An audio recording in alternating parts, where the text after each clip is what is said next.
think it should start with that I channeled literally Christ in bed one night, and I was told through amazing consciousness. It was the most unbelievable, undeniable channel. I rarely channel anything, but this was clear what it was, that I needed to go and build a sound temple. And I ignored it. And then the second night it came again. And then the third night I could not sleep. And I rolled over and looked at my husband and I said, hey, and we were burned out. We were on the hamster wheel of life. And so I looked at him and I said, what do you think if we go build a sound temple somewhere? And he rolled over. It was 4 a.m. and he said, honey, this is something that you feel that you're being called to do, then I think we need to do it. He said, if we put my company put it up for sale, if it sells, then I guess that's a sign. And I'm like, okay, and who's going to buy a design build firm when he's the face of it? And we sold it 3 months later. So then we knew, okay, this is a threshold. We're walking over it right now. Let's go.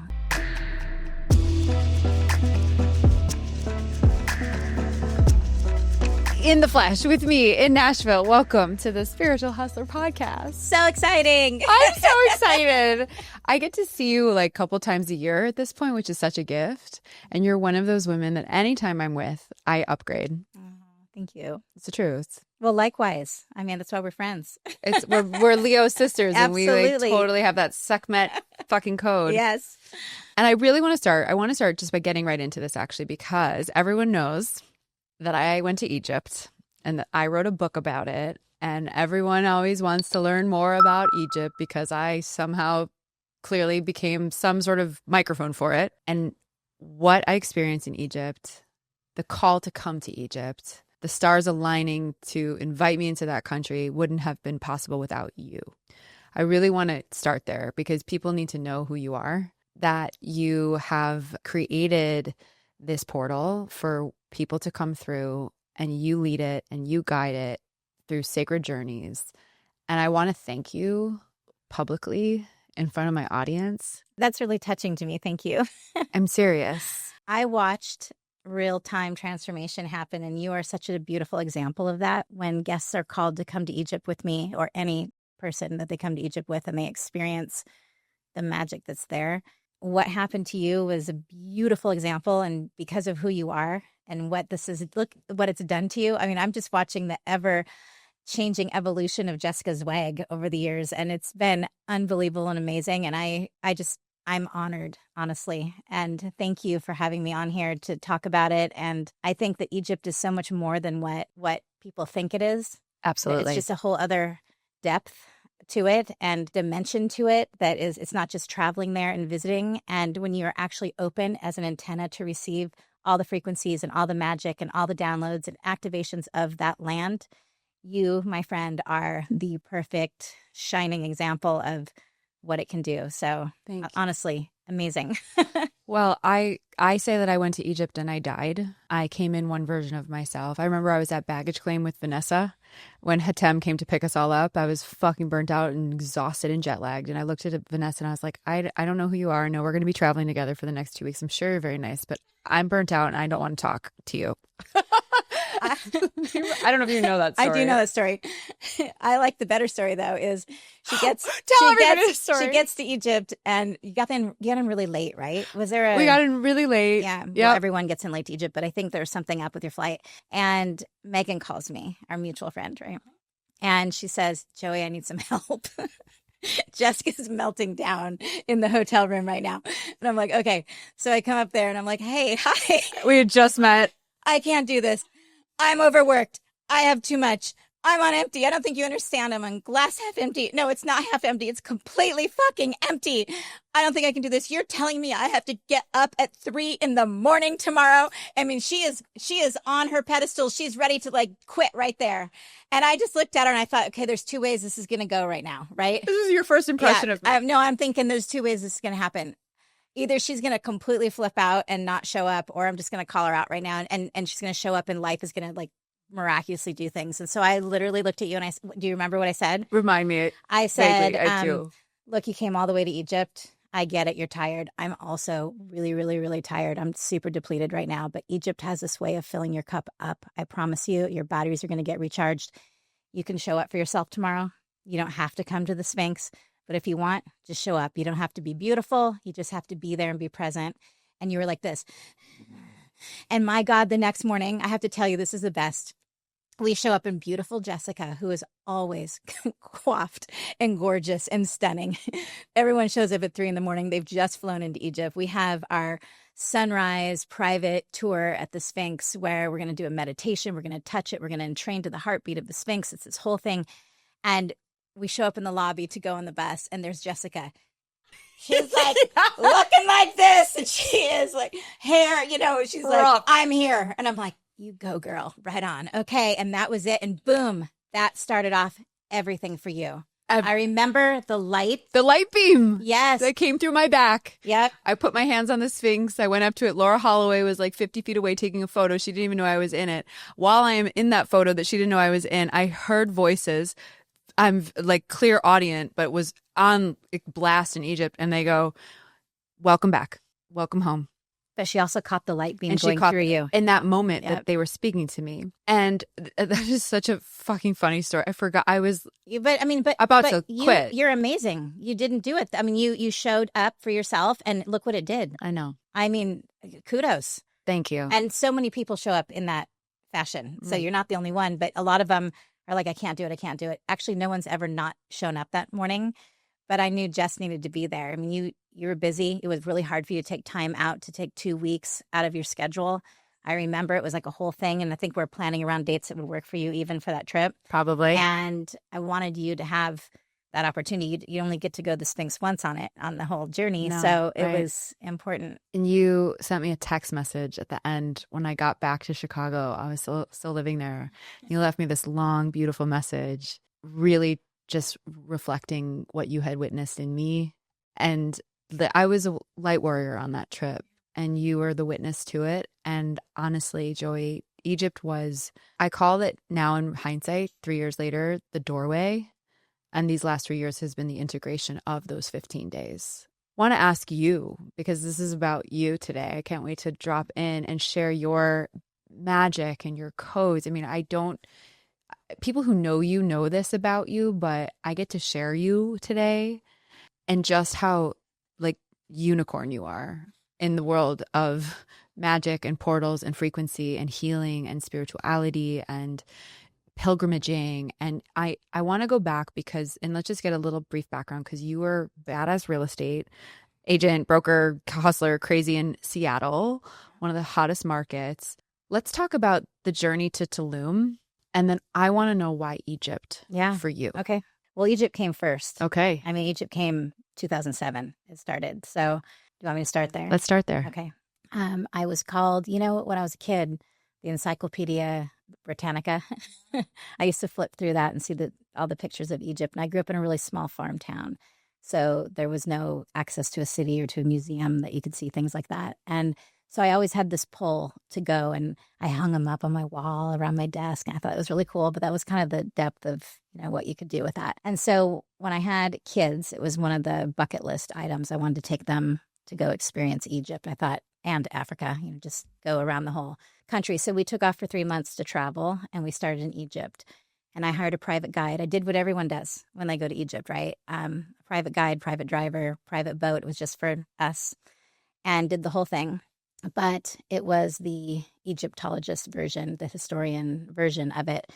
And I was feeling lack of the information coming through. And so as soon as I left, I came home and I started looking for books. And back then this was, there wasn't a lot of information on like the New Age, the mystical side of Egypt. There was just a little bit out there on the Egyptian mystery schools and all of that. So I found what I could and started reading, and I connected with someone who happened to live in Portland, Oregon, and I started studying with her. Her name's Nikki Scully, and that took me to a whole other level. So she taught me how to tap into the multidimensional space of each temple without having to be there. So I didn't actually have to be in Egypt. I could take my heart space, go into that beautiful space and then visit each of these temples and tap into the frequency of the archetypes of the pantheon as well as the frequency of the temple, and get the downloads and get the activations. So I'm not someone who channels Isis. I'm not someone who channels Thoth, but I tap into those energies, and I felt immediately called home.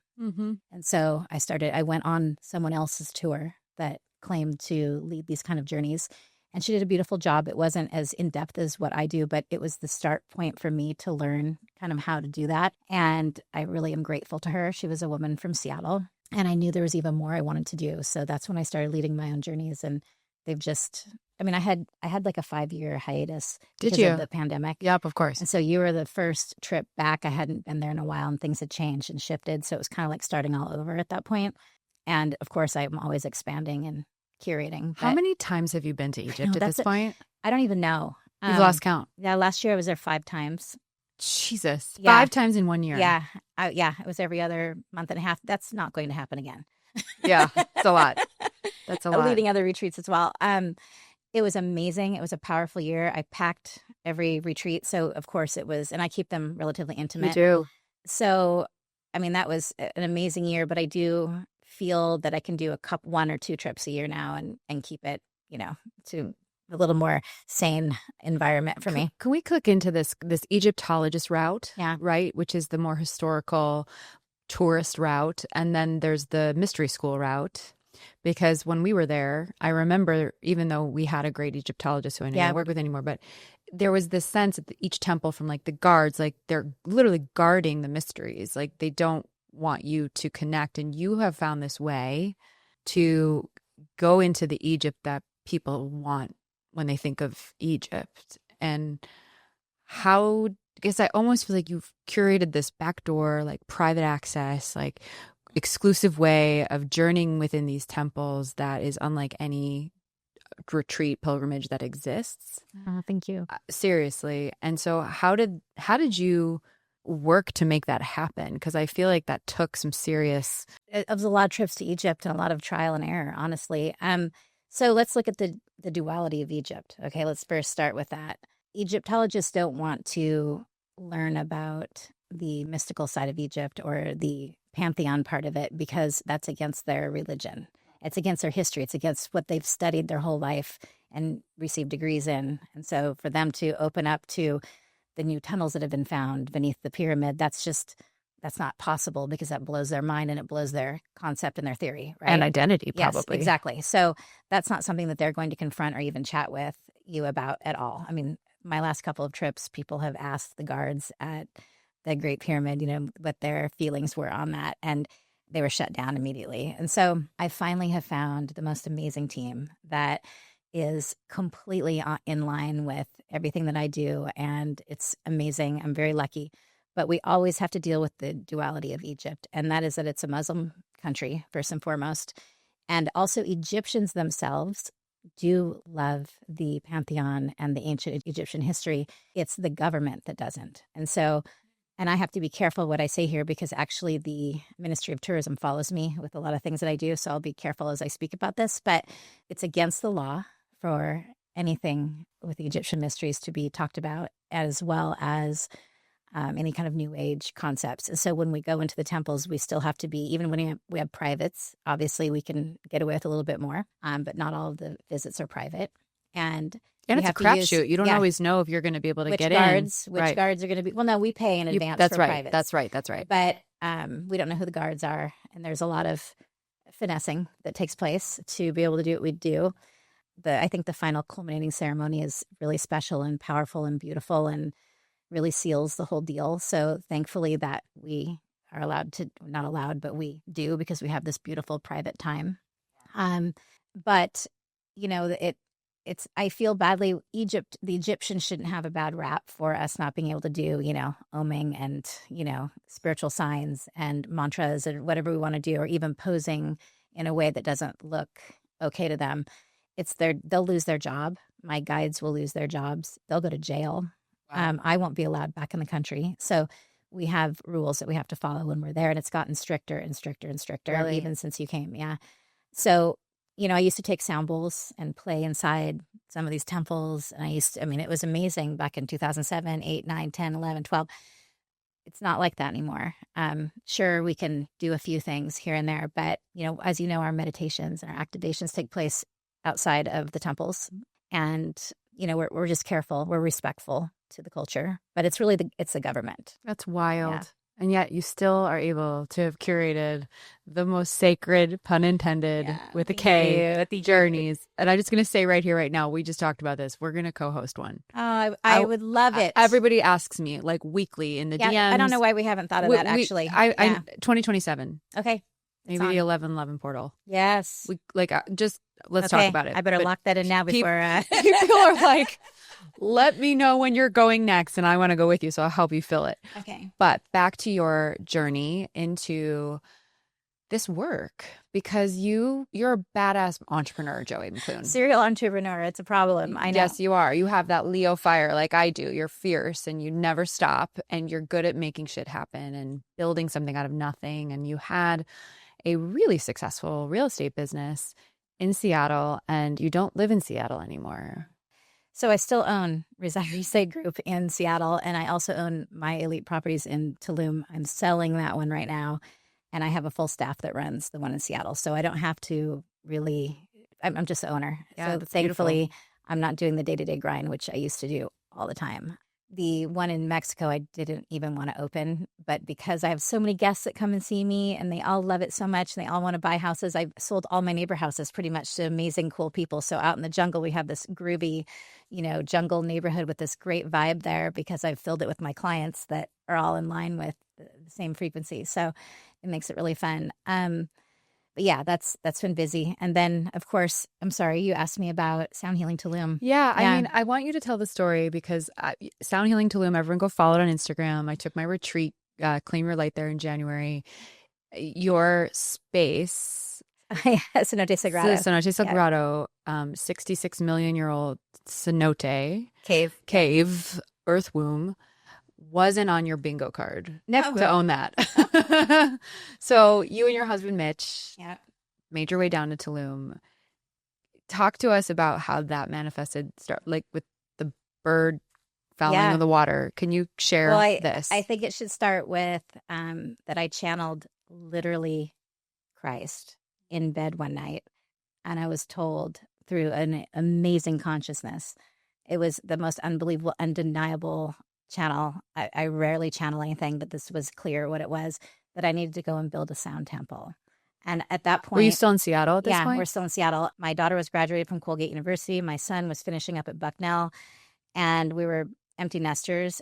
My husband had a hugely successful design build firm. I had a hugely successful real estate office. There was no reason for us to be moving. We had a lot of investment properties, and I mean, just life was great. We did all the things we said we were going to do. We traveled, and I ignored it. And then the second night it came again. And then the third night I could not sleep. And I rolled over and looked at my husband and I said, hey, and we were burned out. We were on the hamster wheel of life. You've been there, right? Mm-hmm. Just on that wheel, couldn't get off of it. And both of us spiritually connected and, living a conscious life and, back and forth to Peru all the time and just really doing a lot of shamanic work and not happy in our day-to-day grind. And so I looked at him and I said, what do you think if we go build a sound temple somewhere? And I was kind of half laughing, but I just needed to get it out of my mouth because this was just, I couldn't sleep. And he rolled over. It was 4 a.m. and he said, honey, if this is something that you feel that you're being called to do, then I think we need to do it. And that was that. Wow. So we Good decided, man, Mitch. I love your I'm husband. kind of shocked. He's probably kicking himself now, but Sure he is. He said if we put my company put it up for sale, if it sells, then I guess that's a sign. And I'm like, okay, and who's going to buy a design build firm when he's the face of it? And we sold it 3 months later. So then we knew, okay, this is a threshold. We're walking over it right now. Let's go. So we started liquidating everything, and then we didn't know where we were going to go. And we traveled all over the world, and we considered a ton of different places. Oh, so Tulum wasn't even on the radar yet. yet. I didn't even like Tulum. We went to Tulum several times. Every time I was dissatisfied, didn't like any of the architecture, didn't like the houses, didn't like the town. I was like, this isn't my vibe. This isn't it. Kept looking at Costa Rica, kept looking at just all these other places, considered Thailand, Africa, Ecuador, Peru. Like we were all over the place. And then we rented a house in the jungle and fell in love. Yeah, outside Tulum, 30 minutes, the house that you've been to. And we said, is this for sale? And they said, no. And I said, well, could it be? And so we bought it. And on the land, we were told there was a cave. That's all we knew. But you had to like machete to get down to it.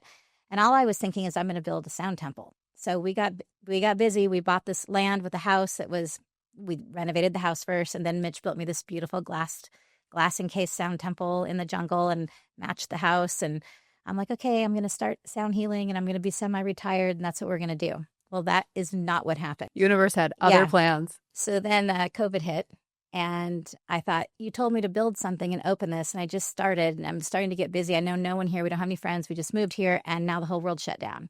And then what happened? Mexico opened up to tourism. Everyone came to Tulum, and I realized that I was supposed to just be ready for this, awakening, this dark night of the soul that was happening to the entire planet, and everyone was flooding the gates to Tulum, and I was prepared. So you can say that sound healing is the gateway into spirituality because it's a beautiful, you're not taking any drugs, you're not doing any plant medicines. It's just this beautiful frequency work. But that's what it is. We're adjusting frequency and we're working to realign you. And it was just this magical time. And it was such a beautiful space. Everyone's hanging in these silk hammocks. And I have, over 50 alchemy bowls and, many planetary gongs. And so the site was taken off on Instagram. And next thing you know, I'm getting influencers, and then we're on Netflix, and we're on, The Bachelor and all these things. And I kept saying, well, I'll let you come and film here, but you have to be spiritual. You can't be doing this, can't be doing that. And there's no alcohol allowed. And I was like having all these rules. And because I didn't want to dirty the energy of our property with all the Hollywood stuff. And they abided by the rules. And then we just popped off. But in the meantime, my husband's mother died of COVID.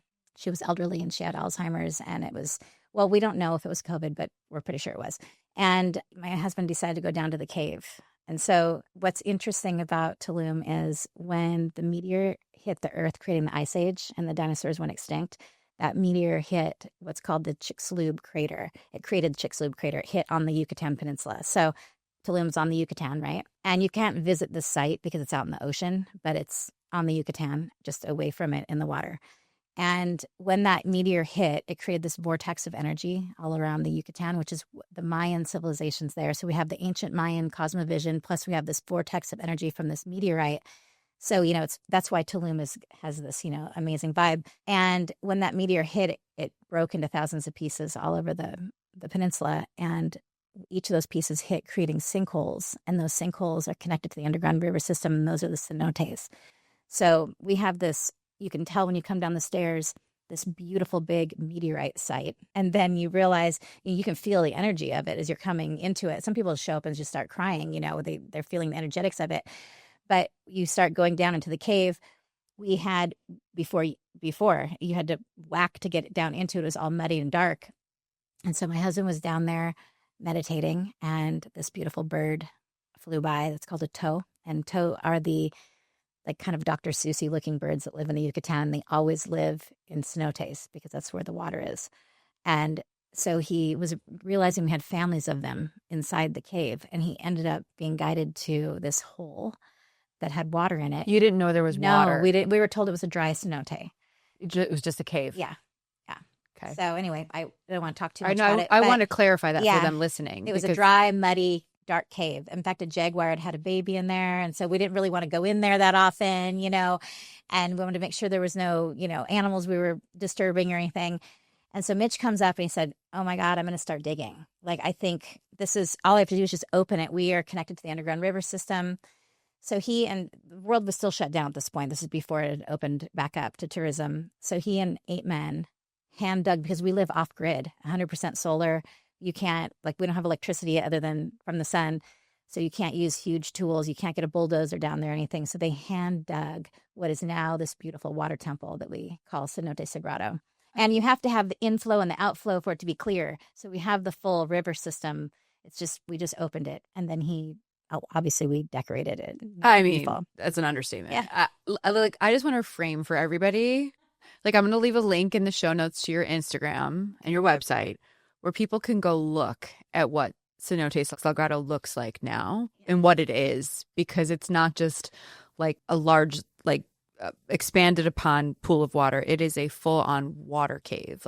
You can swim in it. It's got multiple different corners and nooks, and it's underneath this it's billions of, how many 66 million years. 66 million years old. It's the womb of the earth. It's ancient. The water codes are there. And you have elevated the space. And I know you and Mitch, I mean, you're both of you, I want to shout out to your husband, are like geniuses in design. Thank you. And the intention behind it. It's a ceremony space now. You host all sorts of events, cacao, sound.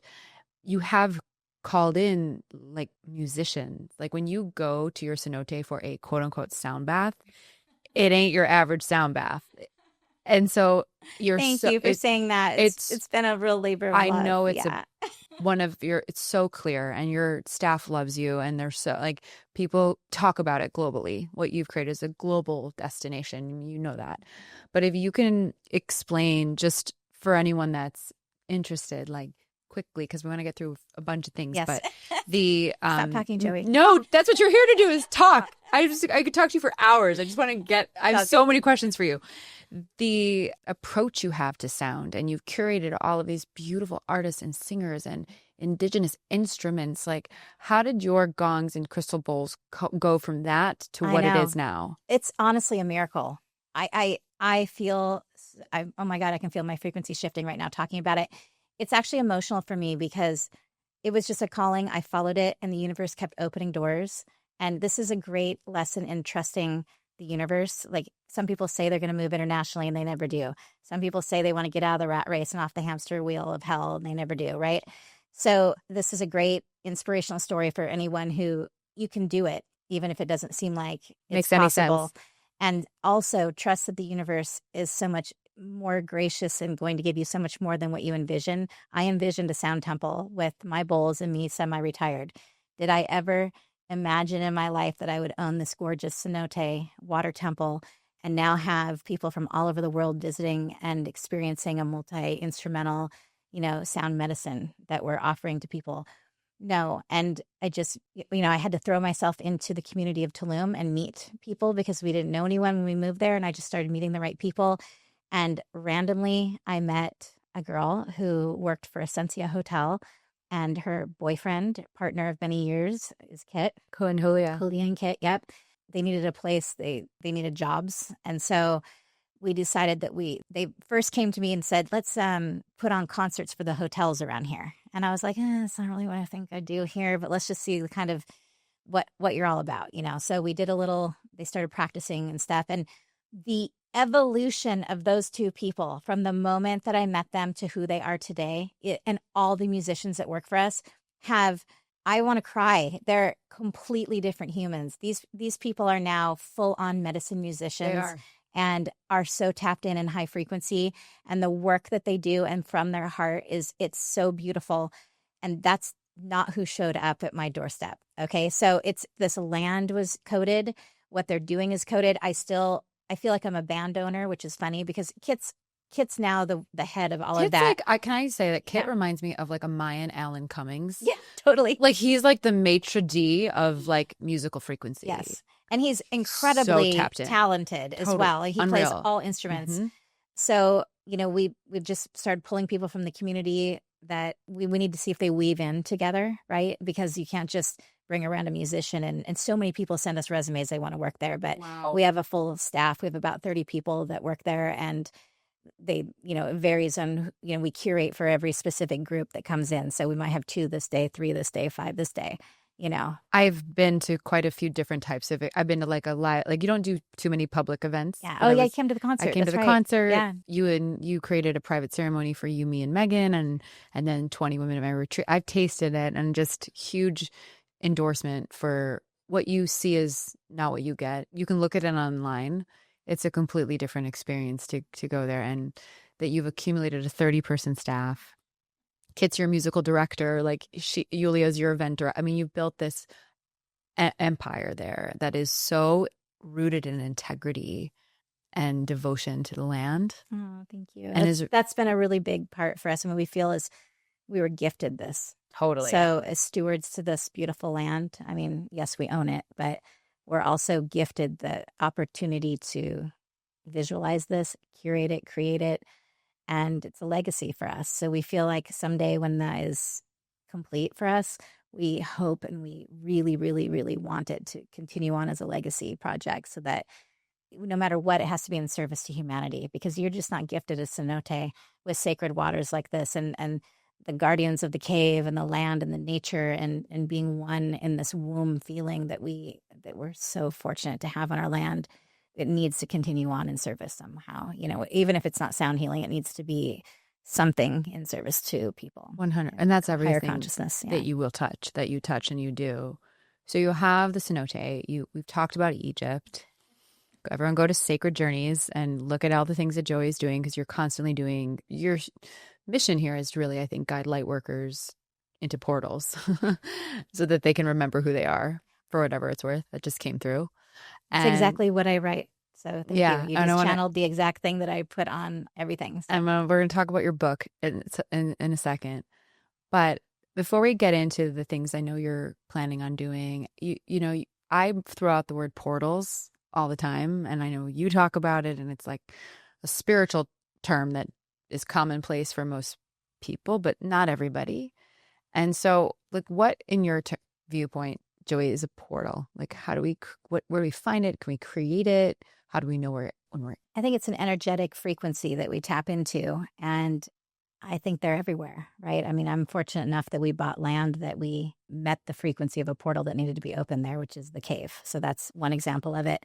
When you travel and you go to sacred sites, those sacred sites are typically portals, right? Because you're tapping in interdimensionally or multidimensionally to a certain space within it. We go to Avalon. What are we tapping into? The priestess codes. We go to Mount Shasta. What are we tapping into? The Lemurian codes. We go to Egypt. What are we tapping into? We're tapping into each of the temple codes and the pantheon and the archetypes of, and the galactic codes, and also in Shasta, and also all over, right? I mean, like, there's just so much that you're tapping into. So there's astrogates, there's portals. I mean, they're all different, right? But I lead portals of light through the Yucatan. What is that to me? It's a great way to explain this. I go to my sacred places and I lead people to all of the spots that I go to regenerate, rebalance, reconnect. So those are my portals. So portal can mean so many different things, right? So I'm leading people around and, stitching together different places on that particular journey. Those are all portals to me. And so we're connecting into that sacred space of each spot. So speaking of sacred spaces, you're doing something that I would call like next to your cenote, maybe the most ambitious thing you've done to date is this 40-day pilgrimage. Oh, yes. Called Sakred Atlas. Sacred Atlas. Yeah. Where is this? When is this? Why is this? It's in curation right now. Okay. I'm partnering with my very, very good friend Marissa for this, who's a phenomenal breathwork facilitator. Yes, she's amazing. She's one of my very best friends, and we lead amazing retreats together. She brings the breathwork facilitation as well as emotional release to all of our retreats. I'm not sure we're going to be tapping into that for Sakred Atlas, but that's what we do in Egypt and on our Yucatan retreat that we lead. She sometimes co-leads with me. So Sakred Atlas was born from an idea. It started with Marissa, actually, and grew through both of us talking. I mean, I had been talking about doing a much larger, expanded one, and then we just together grew it into this entire odyssey is really what it is. So we start in Peru and we end in Nepal, and it's 40 days of sacred sites across the world. It's going to be a high level. It's not a cheap ticket item, obviously, because there's no way to do it affordably. This is for someone who is a visionary or someone who just can take 40 days off and can afford to do that through time and financially. We're going to try to keep it as affordable as possible. Obviously, I'm not here to make this unaffordable to the public, but it's a big journey. Each site that we're going to is going to be one of the more, we can't possibly hit the entire world in 40 days. I think there's going to be the first one, and then we're probably going to have 2 or 3 others for, to marry in all of the sites. But we think we're hitting the major ones with this first one. And we're thinking end of 2026. We're looking at weather, because we need to look at weather for Peru, weather for Nepal for the beginning and the end. Right now, we only have 2 more places to travel to lock in, because, we have to go to these places and really get to know the healers and the sites before we can lead people to it. So we have a couple left on this amazing 6-country tour. So we're excited. I will just vouch for you right now. Like, you know how to curate. You know how to find the best of the best. You have like amazing style and taste on top of being so coded. I just want to say that. And these portals, they're real.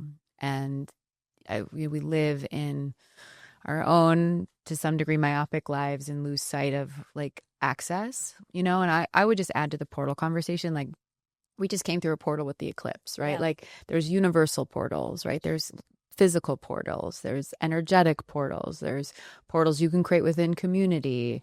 And I think it's really about awareness and intention and consciousness, which is woven into everything that you do.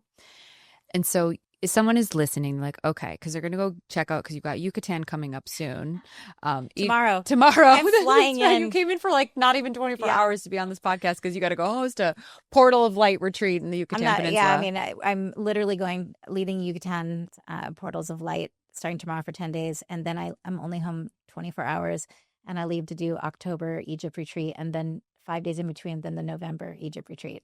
Back to back, because it saves me from flying twice. So one is all women on this, and the other one is open, and we're just doing the other one's on the 11/11 or not 11/11. The 11/11 portal. Yeah, it's November. But 2027 is 11/11/11. Yeah, I know. That's one I want to do. I know. With you. Yes, it's gonna be let's good. Put it out there. Okay, we'll manifest it. Yes. I was going to say, it's and actually before I ask my question, are you tired? Like, how are you taking care of yourself? Are you happy? I'm in all these energetic frequencies all the time. Are you kidding me? You're great. I'm filled up, ready to go. Yeah. Some people always say, how do you do it? Are you actually doing the work? And I'm like, oh, I'm doing the work. Or I couldn't be doing this. Totally. I mean, I'm filled up when I'm doing this. For me, I think I'm made to host, to curate, to travel. These are all my favorite things. And yeah, it's depleting and tiring, and you're working with a lot of energies with different personalities and everything. But for me, it's fun. And to be in sacred sites all the time, there's nothing better. I'm going to anti-age, okay? I'm going to keep doing this. You look so that amazing. I look 25 when I'm 70 or something, right? I'm just going to keep trying that. You're gorgeous. I can vouch for that. Let me actually, going back to our time in Egypt together when I had my meltdown, you actually said two things. And I'm really remembering this conversation very vividly. You said two things. You were like, well, you can sign up for the ride, Jessica, and it just, and know that it's going to be transformational. Or you can go home. You actually told me that. You were like, you don't have to be here. You have agency. You signed up. You can go home if you don't really want to be here. And you were like, huh? I know. What? And I felt really badly, but I knew she needed the nudge, right? No, Joey. You needed the nudge. That's all it was. So funny you did. I needed the nudge. I needed it from you. I needed it in that space. But what is actually amazing about you recounting that story is I talk about my burnout story a lot. And you saw me at the pinnacle of it. Like when I got on that plane from Chicago to wherever I connected into Cairo, I was fucking bag of bones. I was like, I don't even care. I'm going. Like I was so cashed. And all that to say, back to my question to you, it's a kind of a universal point I want to make. That trip is not an easy trip. You are up early. You are, eating like all sorts of food. You're in different beds a lot. It's a pilgrimage. It's not a vacation. Yeah, that's important to note for sure. Yes. And you're going into these intense energetic vortexes and portals and of living cosmic DNA and stone inside of these temples. By the end of that 15 days, I had never felt more alive. I mean, granted, I had like DNA activations and light activations and Pleiadians speak to me, but like there is something about creating time for yourself to do this work, because it's work. It's the light work, right? And while your body might be tired, you're more than flesh and bone. We're light beings. We're energy bodies. And I was, yes, tired. I had not enough sleep up by the end, but I didn't feel tired. I was so alive. I was so awake. I was so open. I was so connected to my heart. You're so coded. I love to lead Egypt. It's my favorite thing to do because I see people show up. They're tired.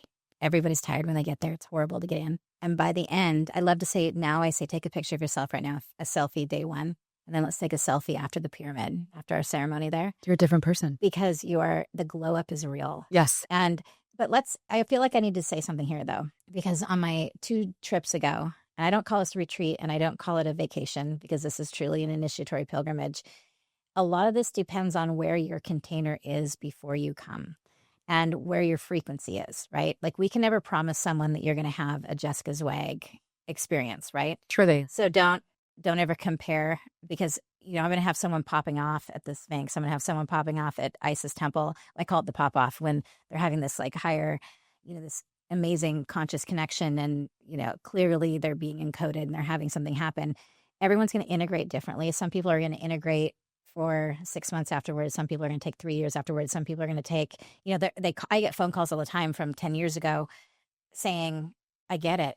Oh my God, I get it now. That's why I think my book is going to be so important for people, because it is going to help with all of that. But the change in your face, in your skin, in your DNA on a cellular level, and the encoding, if you get it, if you're open to receiving what can happen on this journey, it's incredible. And so 99.9% of the people that come, we don't promise that you're going to get rich. We don't promise you're going to find the love of your life. We don't promise that abundance will flow naturally every single day. But what I can say is there's before Egypt and there's after. It's impossible to stay the same, right? That's like, I can't say that enough. That's like my tagline, because the natural side effects of experiencing a journey like this is things will start aligning for you. Things will start flowing for you. Abundance starts happening. You start feeling into your birthright of all of the things. When you have that connection, your higher self, your soul is just screaming for, everything's going to fall into place. So, you're a great example, because, look at you. We should show a picture of you before Egypt and now. Maybe I'll share it on my stories, like before and after this, when this podcast comes out. All the time. Yeah. You're a beautiful example of that. My God, maybe I would look like I was 95 years old if I didn't go to Egypt all the time. I don't know. But honestly, it's an upgrade. It's on an a cellular upgrade. level. Yes, it's an upgrade every time. You die, you shed, you were born. If you're tapping in, anyone can go to Egypt and you're walking on the sands and you're in these beautiful temples. But if you're not open to understanding what they're actually doing in each of these spaces, the Egyptian mysteries are encoded on the walls of the Unas pyramid. It's the story. There's classrooms that we go to where we can see different, writings and teachings. So you start to understand and make that connection. And even since you came several years ago, now I am, is it 3 years ago? 3 years ago, almost exactly. Every time I go, which was 5 times last year, I'm learning more. I'm gaining more. I want more to go to back share. so bad. So it's, it's just a huge encodement that happens. Well, speaking of encodement, people listening are going to be like, okay, I don't know if I can go to Egypt this year, or this 40-day sacred atlas thing may be too much for me. You have written a book that allows you to connect to the frequencies of these temples in Egypt right there in your own home, as I understand it. So share with us what this book is, how it came through, what you want people to take away from it, and where people can get it. There isn't much out there about the Egyptian mysteries. It really isn't. Danielle Rama Hoffman has done a really good job with one of her books. I took a lot of her teachings into my retreats, but I wanted to have more than other people's information with me. And so through all of the trips to Egypt, which I don't know, over 20, over maybe 30, I don't even know, and just time spent there in these sacred places, and all the questions that have been asked to me by all my guests each time, which I always consider to be my children, my grandchildren, my great-grandchildren, because someone like Jessica Zweig comes, and then you have this platform and you're talking about it. So I ignite the light, or I help ignite the light for one person. That person then goes out and ignites the light in their family, in their workplace, on their platforms, everywhere. That is an extension of what took place in Egypt. And that is like the reason why I do this. Forget money, forget any of the other work. That is my dharma and the reason why I do this. In fact, when you came with me, I still wasn't making money on the trips. And I didn't even have a website or an Instagram. I was just doing this and filling my trips randomly and having fun. I obviously had to take it to the next level after some time, but which is why I thanked you so truly and sincerely from my heart. Go on. Yes. So I felt a book is needed out there for the world, and I really wanted it to be deeply encoded. So this book I just finished. I'm now going to start pitching it to publishers. I have some leads and some interest, but nothing's been done yet. I'll probably have it on my website though soon before I take it to the next level. I don't know what I'm doing yet, but I'm there. Anyone who comes on my retreat receives it. And it's Codex of Light, Initiatory Pilgrimage Through Egypt. Every chapter is encoded with a codex and has a sigil on it. So all the pages are like frequency coming in at you. You can put your hand over the sigil. You can take in the information. But naturally, it will do that as you're reading it. I tried to make a 2-part book. The first part is all about, like, where does the Garden of Eden fit in? Where does Kemet fit in? What is the pantheon? What is an archetype? What are the frequencies? How does that tie in? Where does Jesus tie in and Christ consciousness? So I'm tapping into all the questions, Palladians, the cosmic part of it. All those questions are being answered, and I've tried to map out so that you have a better understanding by the time you get to part 2, which is the temples, the frequencies, Joey. and all of that. Yeah, at the very end, then I describe through a glossary and through the codex what each of the sigils are and why I've created them, what the frequencies are. And then this is the good part, because we do the meditations. So for anyone who comes, as you know, we do a meditation after the temples, and we're tapping into that multidimensional space, and we're doing the activations, through the mystery school teachings. And I have downloaded my own meditations, and I just did it from my heart. I professionally recorded them. And so now you can actually go to the channel. You get a QR code. You can scan it at the end of the chapter, and you can revisit. If you come with me to Egypt, you can obviously hear it live, and then you can go back and re-listen and revisit each of these meditations. But also, and I put a frequency map with it. So all the music and frequency is purposeful and highly curated to take you into that space and travel. It's awesome. I could go to Dendera every day. Yes, of course. And I kept them a couple of them are 15, 20 minutes, but most of them are 10, 12 minutes. They're not huge, overpowering meditations, but it helps you relax in and tap in and visit into those energies, and then just allow it to go from there. And I added a couple because some were missing, I felt. And so then anyone who wants to travel there that can't afford to go can actually read this book and understand the Egyptian mysteries in a much easier way that's palpable. You can swallow this information because it's confusing, and there's a lot of it out there, and be encoded by it, and then tap in through the meditations. So, yeah, I'm excited. I'm about to fall off my chair. I'm seeing sacred geometry around your field as you speak about this book. I'm seeing things. I'll send it to you. I'll give it to you. I was going to say, I'll can send you it to you right now? one? Yep, please. And have it. Well, I know that when it's ready, my audience is ready for it, and you are one of a kind, like I said, and the work that you do, it's so make me embarrassed. Service driven, but you really are the definition of a spiritual hustler. Thank you. You really are. You have built the badass real estate business. You could make all the kind of money in all the kind of ways that you want.